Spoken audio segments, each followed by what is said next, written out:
So one more praise to y'all watching me out with y'all. Double honors to the elder degree millstone. It's a quick lesson. I was doing a little read, and I want to make a little, a short video or however long the Lord wants it to be. Want to make a quick note on this. Basically, going into making vows unto the Lord, you want to be careful with making vows unto the Lord or anybody in general, right? And the scriptures explain it itself.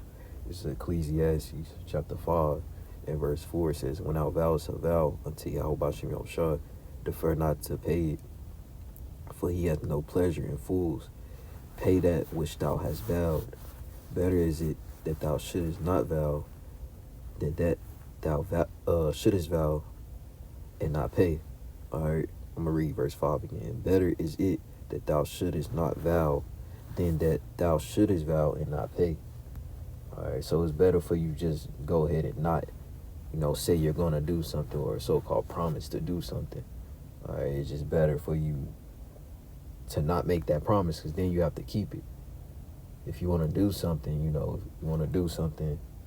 just, attempt to do it, because we, our ways, our goings is of the Lord, so we don't know what we're going to be doing in the first place. So you don't want to promise to do something when your walk, your footsteps is not even in your control. It says, "Suffer not thy mouth to cause thy flesh to sin, neither say thou before the angel that it was in error. Wherefore should God be angry at thy voice and destroy the work of thy hands?" And I'm going to read the NLT version. And it says, verse 6 says, "Don't let your mouth make you sin, and don't defend yourself by telling the temple messenger that the promise you made was a mistake that would make Yahweh angry, and he might wipe out everything you have achieved." Okay? And I'm going to get I think it's Matthew 5 and 34 when the Lord, Yahweh was saying the same thing.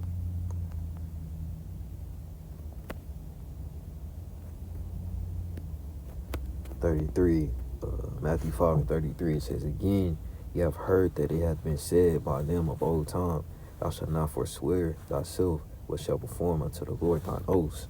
But I say unto you, swear not at all, neither by heaven, for it is Yahweh's throne, nor by the earth, for it is his footstool, neither by Jerusalem, for it is the city of the great king.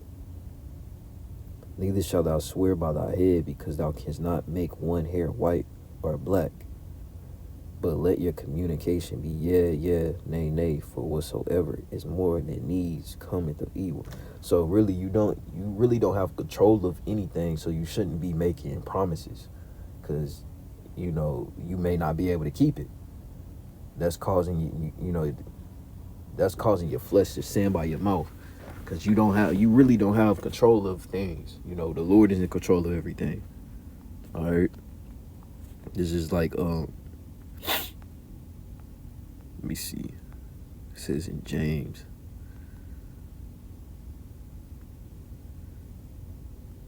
chapter 4 and verse 13, it says, "Go to now, ye that say, today or tomorrow we will go into such a city and continue there a year, and buy and sell and get gain." So this basically, you're saying what you're gonna do. That's kind of like, making a promise, so to speak. Right here, 14 says, "Whereas you know not what shall be on the morrow, for what is your life? It is even a vapor that appeared for a little time and then vanisheth away." So here, it's like you making promises, but you don't even know if you're gonna be here the next day, or maybe 30 minutes later, an hour later, a month later. That's one question I hate, I always hated, was when somebody asked me, where do I see myself in 15 years or 2 years or a year or something like that. It's like, that's really a foolish question to ask. Like, why would you ask somebody that? How you don't even know what's gonna happen to you in 30 minutes or an hour. You don't know what tomorrow brings you. So how you gonna ask? How you gonna ask somebody where they see themselves years later? 15 says, "For they ought to say, if the Lord will, we shall live and do this or that." All right. So if you wanna, tell somebody, or especially the Lord, you want to do something, then you should say, "Lord willing," if it be His will. All right, because we are to do the Lord's will in the first place. All right. So I'm gonna close out with that, giving all praise to Yahweh, Bashim Yahweh Shai again. Shalom.